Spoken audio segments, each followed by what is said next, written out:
Hello students, me Satnam Singh welcome you to my YouTube channel Talks at Maths. So, in the last 3 videos मैंने आपको chapter 2 polynomial कराया है और उसमें मैंने आपको 2.1, 2.2 and 2.3 एक्सरसाइज करवाई थी. In this video, I am going to do the chapter 1 of class 10th according to the CBSE syllabus. So chapter start करने से पहले मैं उसकी इंट्रोडक्शन दे देता हूँ थोड़ी सी कि इस चैप्टर में है क्या. पहले तो इस चैप्टर का नाम है रियल नंबर्स. रियल नंबर्स क्या होते हैं उसके बारे में आपको थोड़ी सी नॉलेज होनी चाहिए. आपने होल नंबर्स पढ़े होंगे. होल नंबर्स जो 0, 1, 2, 3 and so on. Natural numbers भी पढ़े होंगे. नेचुरल नंबर्स क्या होते हैं हमारे पास 1, 2, 3 एंड सो ऑन. मतलब अगर नेचुरल नंबर्स में 0 भी ऐड कर दें तो वो क्या बन जाता है होल नंबर्स. फिर आपने इंटीजर्स पढ़े हैं. इंटीजर्स जो नंबर लाइन के ऊपर सारे नंबर होते हैं 0, 1, 2, 3, -1, -2, -3 and up to so on infinity and up to so on minus infinity. तो ये इंटीजर्स होते हैं. फिर आपने रैशनल नंबर्स भी पढ़ा है. रैशनल नंबर्स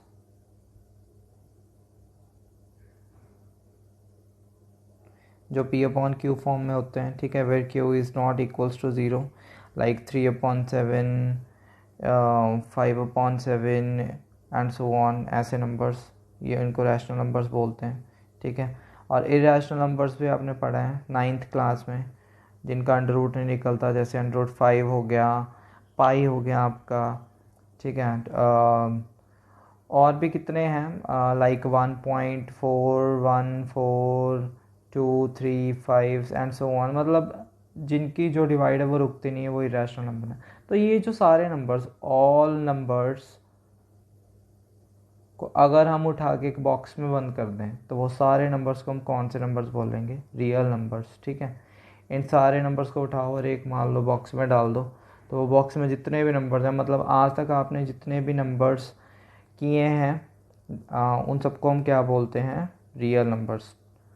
तो I hope real numbers clear है आपको. तो इसका फर्स्ट टॉपिक जो है that is Euclid's division lemma.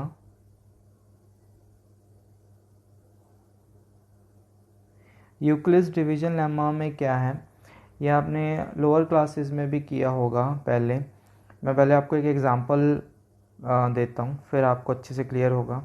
Suppose we are having 23 and we are going to divide it with 4. क्या करेंगे हम 5 4 20, 3 इज़ द रिमाइंडर. तो अगर इसको डिवीजन एल्गोरिथम के अकॉर्डिंग लिखना तो कैसे लिखेंगे 23 इक्वल्स टू 4 इंटू 5 प्लस 3 ऐसे लिखोगे इसको. और 23 को हम क्या बोलते हैं dividend. This is called dividend. और 4 को क्या बोलते हैं हम डिवाइज़र जिसके साथ डिवाइड करनी होती है. इनटू यहाँ पे इक्वल्स टू आ गया. 5 को क्या बोलते हैं हम quotient plus 3 is called remainder. ठीक है. तो dividend equals to divisor into quotient plus remainder यही बनता होता है हमारा. अच्छा इसको बोलते क्या हैं इसको बोलते हैं डिवीजन एल्गोरिदम. ये मैंने आपको जो सेकंड चैप्टर करवाया उसमें बताया प्रॉपर अच्छे वे से बताया. तो इसको हम बोलते हैं डिवीजन एल्गोरिदम. तो ये अब इस यूक्लिड्स डिवीजन लेमा में कैसे यूज़ होगा देखो क्या करना है हमने. हम ऐसे नंबर्स तो नहीं लेंगे. हम इसको जनरल में लेट कर लेंगे कि मान लो हमारे पास ए कोई नंबर है अगर हम उसको बी के साथ डिवाइड कर दें. ठीक है. तो मान लो हमारे पास आंसर क्यू आ जाता है और रिमाइंडर हमारे पास आर बचता है. तो हम इसको according to the division algorithm कैसे लिखेंगे ये डिवाइडेंड हो गया. So a equals to this is divisor b into quotient q plus remainder r। ठीक है, तो इसको सिंपल वे में लिखेंगे हम a equals to B Q plus R, और साथ में r जो रिमाइंडर होता है उसके ऊपर भी कंडीशन होती है, that is 0 less than equals to R less than B, कि जो r की वैल्यू होती है वो 0 और b के बीच में लाई करती है और 0 के इक्वल भी हो सकती है। ठीक है, तो ये मैं आपको और अच्छे से इलेबोरेट कर देता हूँ कि ये क्या है, क्योंकि इसमें बच्चे ज़्यादा कंफ्यूज होते हैं कि ये क्यों लिखते हैं। देखो एग्ज़ाम्पल लेता हूँ मैं, मान लो हमारे पास वही, मैं 4 वाली ही एग्ज़ाम्पल लेता हूँ। हमने इसको पहले 16 के साथ डिवाइड किया। ठीक है, 4 4 दा कितना आ गया हमारा 16, तो 0 रिमाइंडर। फिर हमने इसको 17 के साथ डिवाइड किया तो कितना आ गया, दैट इज़ 1। फिर हमने इसको 18 के साथ डिवाइड किया तो रिमाइंडर कितना आ जाएगा हमारा 2। इसी तरीके से 19 के साथ डिवाइड किया तो रिमाइंडर आ गया हमारा 3। नाउ अगर 20 के साथ डिवाइड करें तो रिमाइंडर कितना आ जाएगा 0। मतलब रिमाइंडर क्या आ रहा है हमारा 0 1 2 3, यही रिमाइंडर आ रहा है हमारा। जब हमने 4 के साथ किसी भी चीज़ को 4 के साथ डिवाइड किया तो रिमाइंडर क्या आ रहा है हमारा 0 1 2 और 3, और ये जो रिमाइंडर है मतलब ये जो r है ये हमारी b थी। ठीक है, जो 0 है वो 4 से लेस है, 1 भी 4 से लेस है, और 2 भी 4 से लेस है, 3 भी 4 से लेस है। मतलब ये जो रिमाइंडर है ये हमारा b से क्या आ रहा है, लेस। तो इसीलिए हमने लिख दिया है कि जो r है हमारा that is less than b, और 0 भी आ रहा था, 0 से बड़ा होता है और 0 के इक्वल भी हो सकता है, तो इससे ये हमारी कंडीशन बनी है। ठीक है, और अगर हम इसको प्रॉपर वे में इकट्ठा करके लिखते हैं तो इसको हम बोलते हैं a equals to B Q plus R, where 0 less than equal to R less than B. इसे हम बोलते हैं division, Euclid's division lemma, Euclid's division lemma. Short form में आप इसको EDL भी बोल सकते हो। ठीक है, तो इसे यूज़ करके हम HCF फाइंड करेंगे। We are going to find the HCF of 2 numbers, 3 numbers, 4 numbers. ठीक है, आपके सिलेबस में 2 एंड 3 नंबर्स ही हैं, इनको यूज़ करके हम इसका HCF फाइंड करेंगे। और इस लेम्मा को क्योंकि हमने यूज़ करना है क्या फाइंड करने के लिए, HCF, तो यही लेम्मे का जो नेम है, इस लेम्मा का जो नेम है वो बन जाएगा यूक्लिड्स डिवीजन एल्गोरिथम। ठीक है, फिर लेम्मा की जगह क्या वर्ड आ जाएगा, एल्गोरिथम। आई होप क्लियर है आप सबको। एक बार मैं फिर से रिपीट कर देता हूँ, ये मैंने आपको समझाया। इसके बाद ये यूक्लिड डिवीजन लेम्मा हो गया। इस लेम्मा को यूज़ करके हम क्या फाइंड करेंगे, HCF। ठीक है, क्योंकि हमने लेम्मा यूज़ करके HCF फाइंड करना है इसलिए हम इसका नेम चेंज कर देंगे और इसको क्या बोल देंगे, यूक्लिड्स डिवीजन एल्गोरिथम। ठीक है, सो ये थी आपकी इंट्रोडक्शन। नाउ अब मैं आपको फर्स्ट सम से स्टार्ट कराता हूँ। हमारा जो first First question of the exercise 1.1 is use Euclid's division algorithm to find the HCF of 135 and 225, 196 and 3800, 220 and 867 and 245. So let's start the first sum, 135 and 225. So how to do is 135 and 225. First of all, in the solution आप लिखोगे 225 is greater than 135, 225 बड़ा है 135 से, so by Euclid's division algorithm, मैं EDA लिख रहा हूँ। so आपने पहले रफ वर्क में यहाँ पे डिवाइड स्टार्ट कर देनी है, यू गोइंग टू डिवाइड 225 जो बड़ी है वो अंदर रखोगे, 135 बाहर रखोगे आप, इसको डिवाइड करो। सो 135 1 द 135, ठीक है, 5 minus 5 0, 12 minus 3 90, so this is the remainder 90। इसके आगे हम कर नहीं सकते, तो इसको कैसे लिखेंगे हम, अगर डिवीजन एल्गोरिथम से लिखना हो, so we'll write it as 225 equals to 135 into 1 plus 90, ऐसे लिखेंगे हम, ठीक है। क्यों, क्योंकि dividend equals to divisor into question plus remainder, ये हो गया। अब हमने यहाँ पे बता देना कि जो हमारा रिमाइंडर है 90 that is not equal to 0। हमने ये डिवाइड तब तक करनी है जब तक हमारा जो रिमाइंडर है वो 0 नहीं आ जाता, ठीक है। तो अब हम आगे करेंगे, जो 90 रिमाइंडर है उसको हम डिवाइजर बना के, जो डिवाइजर था उसको हम डिवाइडेंड बना देंगे, अंदर रख देंगे। ऐसे हमारी जो डिवाइड है उसे प्रोसीड करेंगे।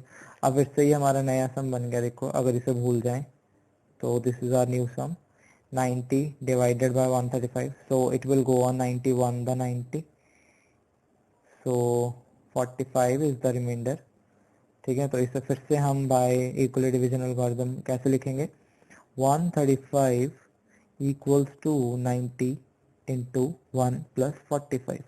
मान लो आपको ये भूल रहा, तो पहले आप अंदर वाले लिखोगे 135, फिर बाहर 90 into 1 plus 45। I hope it is clear, 90 into 1 plus 45। इसके बाद आपने क्या लिखना है, फिर से बता देना आपने कि 45 जो हमारा है remainder that is not equal to 0। तो फिर से आपने ये जो 45 है इसको हम क्या मान लेंगे, डिवाइजर, और जो 90 है वो हमारा क्या हो गया, डिवाइडेंड, ठीक है। तो हमारा ये फिर से नया सम बन गया। तो 90 को 45 के साथ डिवाइड करना है, तो क्या आंसर आ जाएगा हमारा 2। तो यहाँ पे हमारा जो रिमाइंडर है वो कितना आ गया, 0, ठीक है। तो 90 को कैसे लिखेंगे हम, 90 इक्वल्स टू 45 इंटू 2 प्लस 0। तो अच्छा किसके साथ डिवाइड करके 0 है, 45 के साथ, तो यही हमारा आंसर है। तो HCF of 135 and 225 is equals to 45। ये ध्यान रखना, 0 नहीं लिखना आपने, 45 लिखना, किसके साथ डिवाइड करके 0 आया, तो that is your answer. So next sum, next है हमारा 196 एंड 38220, इसका हमने ऐसे फाइंड करना है। तो वही वैसे सॉल्यूशन स्टार्ट करेंगे हम। 38220 इज ग्रेटर देन 196, हमें पता है कि ये इससे बड़ा है, सो डिवाइड करेंगे हम साइड में। 38220 को 196 के साथ डिवाइड करो, तो पहले ये कितने पे जाएगा, 1 पे, सो दिस इज 196,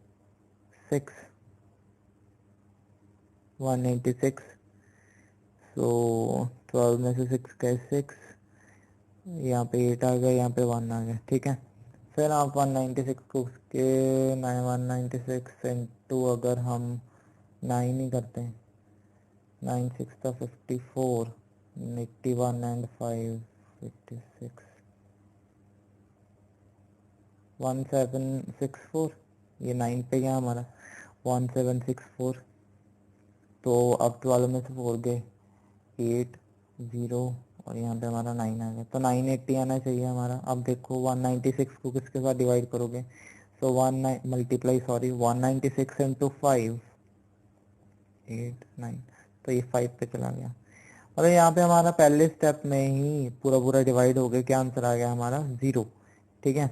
तो बस यही है, फिर पहले इसको लिख लो, 38220 यहाँ पे लिख लेना by Euclid division algorithm EDA, आप पूरा लिखना। So 38220 equals to 196 divisor into quotient is 195 plus remainder is 0। I hope it is clear. So किसके साथ डिवाइड करके 0 आ गया हमारा, 196 के साथ। तो HCF of 196 and 38220 that is equals to 196। ये हमारा आंसर आ गया। ठीक है, now move to the next one, third part. 867 and 255। अब इसको कैसे करना है देखो, फिर से भाई आई होप आप सबको आता होगा ही। 867 इज ग्रेटर देन, किससे बड़ा है ये, 255 से। ठीक है, तो साइड में हम डिवाइड अपनी शुरू कर देंगे। 867 डिवाइडेड बाय 255, तो ये पहले जाएगा 2 पे नहीं जा सकता, 3 पे लेके जाते हैं। 5 3 था 15 एंड 1 16, 3 2 6 7, 7 माइनस 5 2 0 1, तो ये आ गया हमारा। तो इसको बाय यूक्लिड्स डिवीजन एल्गोरिथम कैसे लिखेंगे, 867 equals to 255 into 3 plus 102। Again जो हमारा रिमाइंडर है that is not equal to 0, तो ये जो रिमाइंडर होता है ये हमारा डिवाइजर बन जाता है, और जो ऊपर वाला डिवाइजर होता है वो हमारा डिवाइडेंड बन जाता है। ठीक है, तो ये जो चीज़ है इसको फिर भूल जाओ। अब इसके साथ करो, तो ये 2 पे चला जाएगा, ये आ गया 204, और 51 हमारा क्या आ गया, अगेन रिमाइंडर। तो कैसे लिखेगा इसको, 255 इक्वल्स टू 102 इंटू 2 प्लस 51, और बता देंगे हम कि 51 इज नॉट इक्वल टू 0। सो फिर से 51 को बाहर रखो और 102 को अंदर रखो, और इसे बना दो हमारा नया सम, उसे भूल जाओ। अब देखो इसको करके देखते हैं। 102 को 51 के साथ करो तो कितना आएगा, 2 पे चला गया, 0 आ गया। ठीक है, तो 102 equals to 51 into 2 plus 0, remainder आ गया 0, किसके साथ डिवाइड करके, 51 के साथ। So HCF of 867 and 255 equals to 51। This is your answer, and हमारा फर्स्ट पार्ट हो गया कंप्लीट। सो नेक्स्ट पे आते हैं। मैं फर्स्ट क्वेश्चन के बाद आपको थर्ड करवा रहा हूँ, क्यों, क्योंकि second fourth and fifth sem है, तो मैं पहले थर्ड आपको कंप्लीट करवा देता हूँ। An army continent of 616 members is to march behind an army band of 32 members in a parade। ठीक है, the two groups are to march in same as number of columns। इन दोनों groups को same groups में मार्च करना है। What is the maximum number of columns. देखो जहाँ पे हम मैक्सिमम की बात होती है या ग्रेटेस्ट की बात होती है, ठीक है, ग्रेटेस्ट हाईएस्ट या मैक्सिमम की बात होती है, वहां से आपको हिंट मिल जाता है HCF का। क्यों, क्योंकि HCF की फुल फॉर्म क्या होती है, हाईएस्ट कॉमन फैक्टर। ठीक है, तो हम जहाँ पे मैक्सिमम की बात होगी वहां पे सीधा हम क्या फाइंड कर देंगे, HCF। मतलब जो हमारा आंसर है मैक्सिमम नंबर ऑफ कॉलम्स वो कैसे आएंगे हमारे, 616 एंड 32 दोनों का क्या कर देंगे हम, HCF। ठीक है, सो देखो कैसे करना है solution.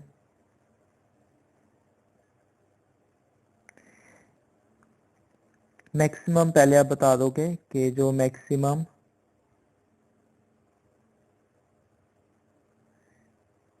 Number of columns equals to HCF of 616 and 32, इन दोनों का HCF कर देंगे। HCF आपने वैसे ही करना है, 616 ग्रेटर देन है, साइड में कर लो। पहले मैं सारी डिवाइड कर देता हूँ। 616 को 32 के साथ हमने डिवाइड करना है, बताया था कि जो बड़ा होता है उसे अंदर रखते हैं। तो ये 1 पे गया, 32 आ गया हमारा। 6 11 माइनस 2 9, और यहाँ पे 5 माइनस 3 कितना आ जाएगा हमारा 2। तो अब ये जाएगा हमारा 9 पे, 9 to the 18, 1 9 3 the 27 and 128, 16 minus 8 is 8, और इधर रह गया 8 माइनस 8 0, तो हमारा 8 क्या आ गया रिमाइंडर। तो अब इसको कैसे लिखोगे, by Euclid's division algorithm, 616 equals to 32 into 19 plus 8, ऐसे लिखते हैं। And now 8 is not equal to 0, so हम 8 को मान लेंगे डिवाइजर और 32 को डिवाइडेंट, और ये जो ऊपर वाली चीज़ है इसको क्या कर देंगे, हम भूल जाएंगे। तो अब देखो 8 4 दा कितना आ गया हमारा 32, और 32 इक्वल्स टू क्या आ जाएगा हमारा 8 इंटू 4 प्लस 0, रिमाइंडर 0 आ गया कब, जब हमने 8 के साथ डिवाइड किया। सो देयरफॉर एचसीएफ कितना आ गया इसका 8, तो मैक्सिमम नंबर ऑफ कॉलम्स कितने आ गए हमारे 8। सो बाकी अगला सेकंड फोर्थ एंड फिफ्थ मैं आपको नेक्स्ट वीडियो में कराऊंगा। Thank you so much for watching.